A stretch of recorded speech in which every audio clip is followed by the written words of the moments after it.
السلام علیکم ورحمۃ اللہ وبرکاتہ۔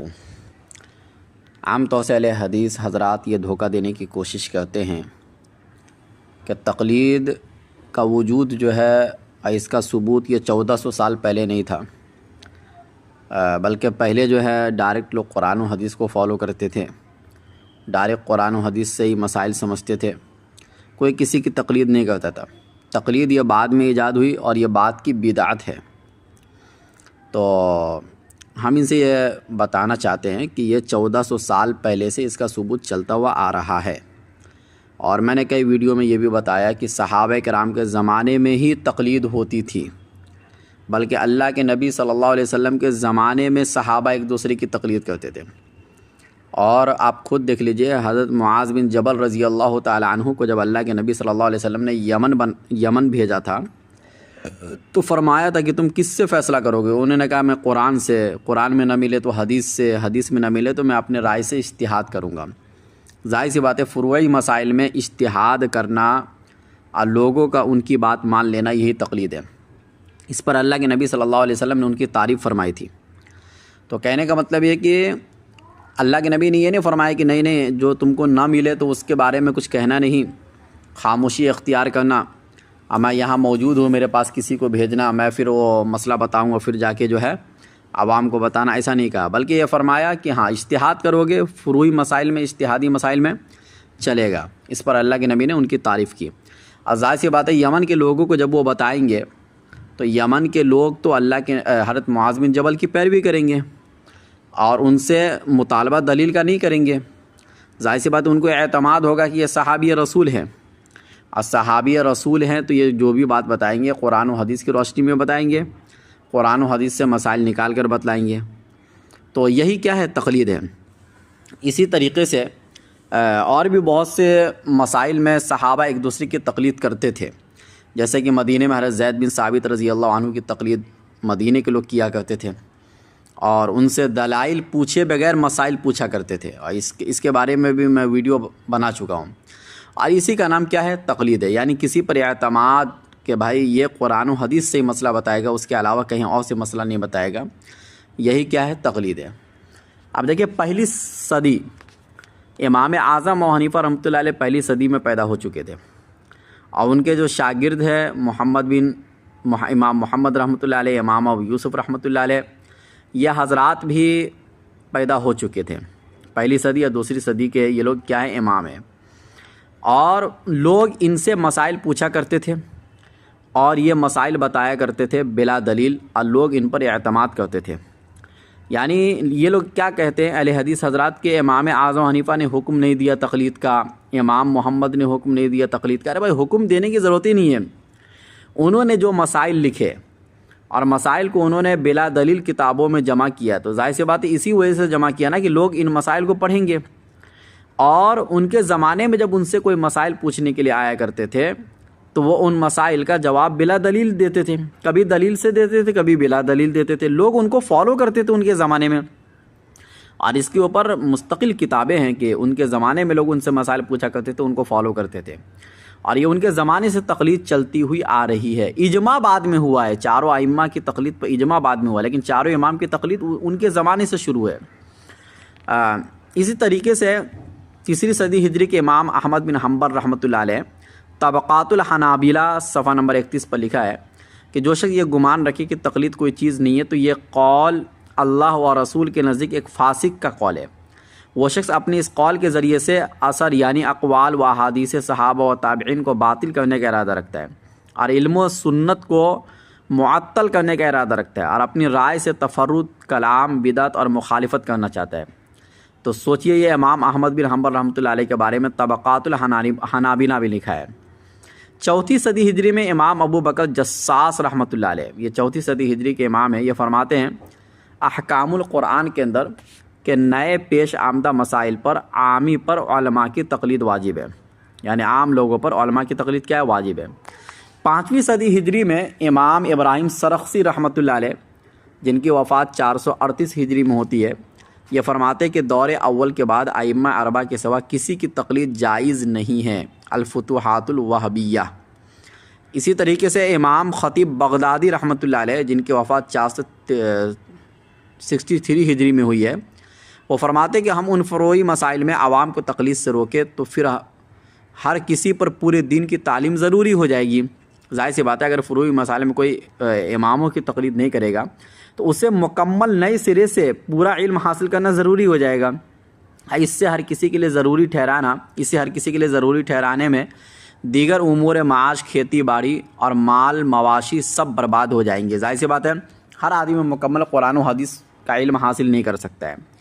حافظ ابن عبد البر رحمۃ اللہ علیہ، جن کی وفات بھی 463 ہجری میں ہے، وہ فرماتے ہیں جامع بیان العلم کے اندر صفحہ 390 میں کہ علماء کا اس میں کوئی اختلاف نہیں ہے کہ عامی آدمی پر علماء کی تقلید لازم ہے۔ حضرت امام غزالی رحمۃ اللہ علیہ فرماتے ہیں، جن کی وفات 505 ہجری میں ہوئی ہے، کہ عامی کے لیے اہل علم کی تقلید کا مسئلہ عامی پر واجب ہے کہ پوچھے اور اتباع کرنا علماء کی، اور بعض قدریہ یعنی گمراہ فرقے لازم ٹھہراتے ہیں دلیل معلوم کرنے کو، مگر یہ باطل ہے۔ ظاہر سی بات ہے، ہر مسئلے میں دلیل معلوم کرنا عوام کے لیے ضروری ہے ہی نہیں ہے۔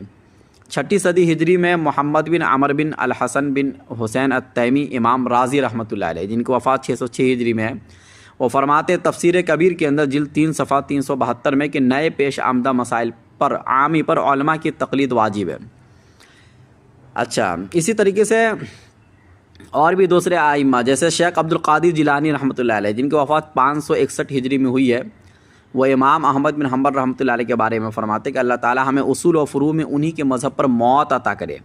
ترجمہ غنیۃ الطالبین صفحہ 529 پر موجود ہے۔ اچھا، غیر مقلدین کے ایک عالم فیض عالم صدیقی صاحب فرماتے کہ حضرت عبد القادر جیلانی فقہ حنبلی کے مقلد تھے۔ اختلاف امت کا المیہ صفحہ نمبر 330 پر انہوں نے یہ بات لکھی ہے۔ تو یعنی اتنے بڑے اللہ والے تھے جن سے پوری دنیا میں اسلام بھی پھیلا اور پوری دنیا ان کو اللہ والے مانتے بھی ہیں، اور یہ کیا تھے؟ فقہ حنبلی کو مانتے تھے۔ اچھا، اسی طریقے سے آپ کو ایک بات اور میں بتاتے چلوں کہ دنیا میں 4 ہی طبقات تھے، یعنی حنفی، شافعی، مالکی، حنبلی، اور انہی کے مقلدین اس زمانے میں اور آج تک علماء، محدثین اور فقہا پیدا ہوتے رہے، اور ہر زمانے میں انہی طبقات میں سے کسی ایک طبقے سے یہ لوگ تعلق رکھتے تھے، اور کوئی بھی ایسا گروہ نہیں تھا جن کو یہ کہا جاتا کہ یہ غیر مقلد ہے اس زمانے میں، جو کسی کی تقلید نہ کرتا ہو۔ اس نام سے کوئی فرقہ اس زمانے میں نہیں تھا۔ جتنے بھی آپ کو محدثین، مفکرین، مفسرین، فقہا ملیں گے ان کے بعد، یعنی 4 ائمہ کے بعد، وہ سب انہی میں سے کسی ایک سے تعلق رکھتے تھے۔ آپ طبقات حنابلہ، طبقات شافعیہ، طبقات احناف، طبقات مالکیہ، یہ کتاب سب اٹھا کر آپ دیکھ لیجئے، ان میں سب کے نام آپ کو نظر آ جائیں گے۔ اسی طرح 7ویں صدی ہجری امام نووی رحمۃ اللہ علیہ، جن کی شرح کو غیر مقلدین حضرات پڑھتے ہیں، امام مسلم کی شرح انہوں نے لکھی ہے، بڑی زبردست شرح انہوں نے لکھی ہے۔ وہ یہ فرماتے ہیں کہ اگر یہ جائز ہو کہ انسان جس فقہ کی چاہے پیروی کرے تو بات یہاں تک پہنچے گی کہ وہ اپنی نفسانی خواہش کے مطابق تمام مذاہب کی آسانیاں چنے گا، اس لیے ہر شخص پر لازم ہے کہ ایک معین مذہب چن لے اور اسی کی تقلید کرے۔ المجموع شرح المہذب جلد 1 صفحہ 91 پر یہ فرماتے ہیں۔ دیکھیے، امام نووی کو سارے لوگ مانتے ہیں۔ اب مسئلہ یہ ہے کہ اب یا تو ان کو کافر کہہ دو اور ان کی ساری کتابوں کو ریجیکٹ کر دو، لیکن ایسا یہ لوگ کریں گے نہیں۔ امام قرطبی رحمۃ اللہ علیہ بہت بڑی تفسیر کتاب لکھے، تفسیر قرطبی، تو فرماتے کچھ لوگوں نے اس آیت کو تقلید کی مذمت میں پیش کیا، اور یہ باطل کے معاملے میں تو صحیح ہے، لیکن حق کے معاملے میں تقلید سے اس کا کوئی تعلق نہیں ہے۔ حق میں تقلید کرنا تو دین کے اصول میں سے ہے۔ تفسیر قرطبی جلد 2 صفحہ 211۔ امام ابن قدامہ حنبلی رحمۃ اللہ علیہ فرماتے ہیں، جن کی وفات 620 ہجری میں ہوئی ہے، کہ عامی غیر مجتہد کے لیے فروع میں تقلید باتفاق صحیح ہے۔ شرح مختصر میں جلد 2 صفحہ 682 پر فرماتے ہیں۔ 8ویں صدی ہجری میں امام جرح و تعدیل حضرت امام علامہ ذہبی رحمۃ اللہ علیہ، جو بہت بڑا نام ہے ان کا، وہ فرماتے ہیں کہ جو شخص اجتہاد کے مرتبے پر فائز ہو بلکہ اس کی شہادت متعدد ائمہ دے، اس کے لیے تقلید کی گنجائش نہیں ہے، جیسے کہ امام ابو حنیفہ، امام شافعی لوگ تھے۔ مگر مختلف قسم کا فقیہ کا عامی درجے کا آدمی جو قرآن یا اس کے اکثر حصے کا حافظ ہو، اس کے لیے اجتہاد جائز نہیں ہے۔ وہ کیسے اجتہاد کرے گا؟ کیا کہے گا؟ کس چیز پر اپنے اجتہاد کی عمارت قائم کرے گا؟ کیسے ابھی اس پر مطلب کس طریقے سے وہ مسائل کو نکالے گا؟ یہ سوال علامہ ذہبی رحمۃ اللہ علیہ کر رہے ہیں سیر و اعلام النبلاء جلد 13 صفحہ 327 پر۔ امام ذہبی رحمۃ اللہ علیہ ایک اور جگہ فرماتے ہیں کہ حدیث پر عمل کرنا امام حنیفہ یا امام شافعی کے قول پر عمل کرنے سے بہتر ہے۔ اس پر رد کرتے ہوئے امام ذہبی فرماتے ہیں کہ میں کہتا ہوں یہ عمدہ بات ہے، مگر اس شرط کے ساتھ کہ حدیث پر عمل کا قائل ان دو امام حنیفہ امام شافعی کا ہمسر کوئی امام بھی ہو، جیسے امام مالک یا امام سفیان یا امام اوزاعی رحمۃ اللہ علیہ، کیونکہ یہ حضرات کیا حدیثوں کو زیادہ سمجھنے والے لوگ تھے، یہ حدیث کی مخالفت نہیں کر سکتے تھے۔ سیر و اعلام النبلاء جلد 16 صفحہ 405۔ علامہ ابن تیمیہ رحمۃ اللہ علیہ فرماتے ہیں کہ دین کا داعی دو حال سے خالی نہیں، یا تو مجتہد ہوگا یا مقلد۔ مجتہد قرون ثلاثہ کے متقدمین کی تصانیف سے مستفید ہو کر راجح قول کو ترجیح دیتا ہے، اور مقلد سلف کی تقلید کرتا ہے کیونکہ ابتدائی صدیاں بعد والوں سے افضل ہے۔ مجموعۃ الفتاویٰ جلد 20 صفحہ 9 پر یہ بات موجود ہے۔ یعنی بعد کے لوگوں کی آپ تقلید کرو گے اس سے بہتر ہے کہ ابتدائی صدیاں میں جو لوگ گزر گئے ہیں اور جو خیر القرون کے لوگ تھے ان کی آپ تقلید کرو۔ ایک اور جگہ حافظ ابن تیمیہ تقلید شخصی کا اس بات کرتے ہوئے لکھتے ہیں کہ اور ترجمہ لوگ غرض و خواہش کی خاطر کسی وقت ایک امام کی تقلید کرے جو ایک عمل کو فاسد قرار دیتا ہو، اور کسی وقت دوسرے امام کی تقلید کرے جو اسے صحیح قرار دیتا ہو، یہ با اتفاق ائمہ جائز نہیں ہے۔ فتاویٰ جلد 2 صفحہ 585 پر۔ ایک اور جگہ فرماتے ہیں کہ امت کی عظیم ترین اکثریت اس کی قائل ہے کہ اجتہاد بھی جائز ہے اور تقلید بھی جائز ہے۔ دیکھو یعنی علامہ ابن تیمیہ کا اتنا یہ لوگ نام لیتے ہیں لیکن ان کی بات یہ لوگ مانتے نہیں ہیں۔ اچھا، یہی بات حافظ ابن قیم رحمۃ اللہ علیہ فرماتے ہیں جن کی وفات 751 ہجری میں ہوئی ہے، یہ خود ان کے شاگرد تھے۔ اور اسی طریقے سے اور میں آپ کو حوالے دیتے جاؤں تو مطلب حوالے اور بھی بہت سارے ہیں، بات لمبی ہو جائے گی، بس بتانا اتنا ہے کہ سلف صالحین تو ہمارے ساتھ ہے۔ علامہ شاطبی رحمۃ اللہ علیہ جن کی وفات 790 ہجری میں ہوئی ہے، وہ بھی یہ کہتے ہیں کہ مقلدین کو اختیار ملتا ہے کہ ائمہ کے مذہب میں سے جس کو چاہے اختیار کر سکتے ہیں، تو اس کا حاصل سوائے نفس و خواہشات کی پیروی کا کچھ نہ ہوتا۔ یہ مقاصد شرع کے خلاف ہے، یعنی یہ بھی ایک مذہب کی تقلید کو واجب قرار دے رہے ہیں۔ حافظ ابن رجب حنبلی رحمۃ اللہ علیہ بھی یہی بات کہتے ہیں، بلکہ یہ ان لوگوں پر رد کرتے ہیں جو چاروں امام میں سے کسی ایک کی پیروی نہ کرے۔